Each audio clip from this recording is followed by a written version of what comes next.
তোমরা যারা নতুন শর্ট ক্রিয়েটার আছো, তোমার চ্যানেলে যদি 5, 10, 20 ভিউজ এসে যদি তোমাকে থেমে যায়, তাহলে তুমি কি ভুল করছো যার কারণে তোমার শর্ট ভিডিও ভাইরাল হচ্ছে না। হ্যাঁ, হতে পারে তুমি অনেক দিন থেকে ভিডিও আপলোড করছো, সঠিক নিয়মে আপলোড করছো, তার সত্ত্বেও তোমার ভিডিওতে ভিউজ আসছে না। আজকে তোমাদের এমন 5টি টিপস বলে দেবো, যে 5টি টিপস যদি ফলো করো, তো তোমার চ্যানেলে 100% মিলিয়নে ভিউজ আসবে। দেখো, আমারও একটা শর্ট চ্যানেল ছিল।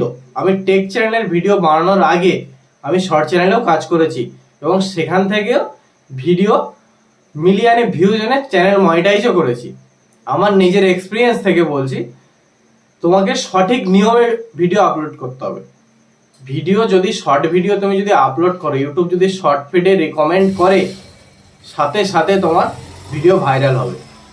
ইউটিউব কেন তোমার শর্ট ভিডিও রিকমেন্ড করবে, তারও কারণ আছে। তো বিস্তারিত এই ভিডিও সম্পূর্ণ আলোচনা করব। তো চ্যানেলে যদি নতুন হয়ে থাকো, তো চ্যানেলটা অবশ্যই সাবস্ক্রাইব করবে। তো প্রথমত কারণ হলো, তোমার চ্যানেলে তুমি যখন ইউটিউব চ্যানেলটা ক্রিয়েট করছো, তোমাকে সবসময় ইমেল আইডিটা তোমাকে নতুন ইমেল আইডি দিয়ে খুলতে হবে। 1 নম্বর গেল। তুমি যখন নতুন ইমেল আইডি দিয়ে ক্রিয়েট করে চ্যানেল ওপেন করছো, ভিডিও আপলোড করছো, ভিডিও আপলোড করার সময় তোমাকে সবসময় আনলিস্টেড করে ভিডিও আপলোড করতে হবে। আনলিস্টেড করে ভিডিও আপলোড করে ডেসক্রিপশন ট্যাগ কমপ্লিট করে পাবলিক করার পরে তুমি সবসময় একটা ভুল করো। কি ভুল? তুমি অন্য ইমেল আইডি দিয়ে তোমার ওই অ্যাকাউন্টটা ছাড়া তোমার ফোনে আরেকটা লগ ইন করে ইমেল আইডি দিয়ে অন্য অ্যাকাউন্ট থেকে তুমি তোমার ভিডিওটা প্লে করে দেখছো। তাতে ইউটিউব বুঝে যাচ্ছে তুমি ইউটিউবে যখন তুমি ভিডিওটা আপলোড করছো, তুমি ভাবছো যে ইউটিউব জানছে না যেটা আমার অন্য অ্যাকাউন্ট, কিন্তু ইউটিউব সবই জানে। কেননা দেখো, ইউটিউব এত বড় একটা প্ল্যাটফর্ম যেখানে হাজার হাজার মানুষ ভিডিও আপলোড করে টাকা ইনকাম করছে। ইউটিউবের এইটুখানি বুদ্ধি নেই যে তুমি অন্য অ্যাকাউন্ট থেকে ভিডিওটা দেখছো একই মোবাইল থেকে। তুমি যখনই ওই ভিডিওটা যখন তোমার দেখছো, তখন ওটা ইউটিউব স্প্যামে চলে যাচ্ছে, মানে ইউটিউবের সাথে তুমি একটা স্ক্যাম করছো। এই সমস্যাটা যখন তোমাকে ইউটিউব 4বার 5বার কোনো ভিডিওতে দেখবে, তখন তোমার ভিডিওর ভিউজ ডাউন হয়ে যাবে, শর্ট ফিডে রিকমেন্ড করবে না তোমার ভিডিও। এটা গেল প্রথম পয়েন্ট। সেকেন্ড পয়েন্ট, তোমার ভিডিও আপলোড যখন করছো, তখন কোনো ভিডিও দেখা যাচ্ছে তোমার 1000, 2000 চলে যাচ্ছে, 1K 2K ভিউজ চলে আসছে, বা কোনোটা 3K 4K চলে আসছে।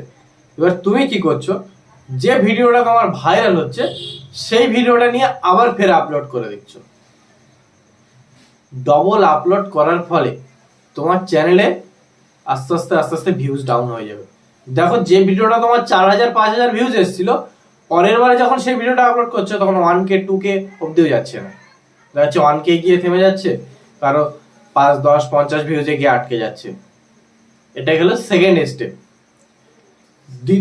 থার্ড স্টেপ হলো, তুমি যখন টাইটেল অ্যাড করছো ভিডিও, তুমি শর্ট ভিডিওর একটা টাইটেল যখন অ্যাড করছো, সেখানে তুমি বিভিন্ন হ্যাশট্যাগ লাগাও। অনেকেই এই ভুলটা করে, যখন বিভিন্ন হ্যাশট্যাগ লাগাবে তখন ইউটিউব তোমার ভিডিওটা রিকমেন্ড করবে না, কেননা ওটা টাইটেলের জায়গা। যেখানে টাইটেলের জায়গা, তোমাকে সেখানে একটাই হ্যাশট্যাগ লাগাতে হবে, #শর্টস। আর বাদ বাকি যে তুমি হ্যাশট্যাগ গুলো লাগাবে, সেটা তোমার ডেসক্রিপশন এবং তোমার ট্যাগে গিয়ে বসাতে হবে। হ্যাশট্যাগ গুলো তোমার ট্যাগে গিয়ে, যত হ্যাশট্যাগ গুলো ডেসক্রিপশনে আর ট্যাগে, তুমি যে ডেসক্রিপশনে যে হ্যাশট্যাগ গুলো মারছো, ওইগুলো তোমার ট্যাগে দিতে হবে। এটা গেল থার্ড স্টেপ। ফোর্থ স্টেপ কি, তোমার ভিডিওর, অনেকেই ভিডিও আপলোড করে 9:16 রেজুলেশনে ভিডিও তোমাকে আপলোড করতে হবে, আর না হলে 1.1 এই রেজুলেশনে তোমাকে ভিডিও আপলোড। অনেকে কি করে, ইনস্টাগ্রামের সাইজে, ফেসবুকের সাইজে ভিডিও আপলোড করে দেয়। তাতে ইউটিউব শর্ট ভিডিও রিকমেন্ড করে না। তোমাকে ইউটিউবের শর্ট ভিডিও সবসময় 9:16 রেজুলেশনে তোমাকে ভিডিওটা বানাতে হবে। এবার যে স্টেপটার কথা বলে দেবো, সেই স্টেপটা তুমি যদি মেনে তোমার ভিডিও আপলোড করো, তোমার ভিডিও 100% ভাইরাল হবে। দেখো, তুমি যখন ভিডিও আপলোড করছো তখন ডেসক্রিপশন, তোমার থাম্বনেল তুমি যদি লাগানো, যদি মনে হয় যে থাম্বনেল আমি এক্সট্রা লাগাবো, থাম্বনেল লাগাতে পারো। তুমি যদি মনে করো থাম্বনেল লাগাবো না, ভিডিওর মধ্যে কোনো ক্লিপকে তুমি সেখানে সামনে আনবে, সেটাকে তুমি সিলেক্ট করে নিলে। নেওয়ার পরে ভিডিও আপলোড করে দেওয়ার 1 ঘন্টা 2 ঘন্টা পরে তোমার ভিডিও দেখছো 1K 2K ভিউজ আসছে, কি 700 800 কারো 50 ভিউজ আসছে। তোমাকে সেকেন্ড স্টেপে কি করতে হবে, 1-2 ঘন্টা পরে তোমার ভিডিওর টাইটেলটা চেঞ্জ করে দিতে হবে। ভিডিওর টাইটেল চেঞ্জ করার পরে তুমি আবারও ভিডিওটা, সবসময় যখন টাইটেল চেঞ্জ করবে তখন আনলিস্টেড করে আবার পাবলিক করে দেবে। টাইটেল চেঞ্জ করার পরে আবার পাবলিক করে দেবে। দেওয়ার পরেও তোমার চ্যানেলে যখন ভিউজ আসবে না, দেখা যাচ্ছে 2K 3K গিয়ে 8K গিয়েছে, 4 থেকে 5 ঘন্টা পরে তোমার ভিডিও থাম্বনেলও চেঞ্জ করে দিতে হবে।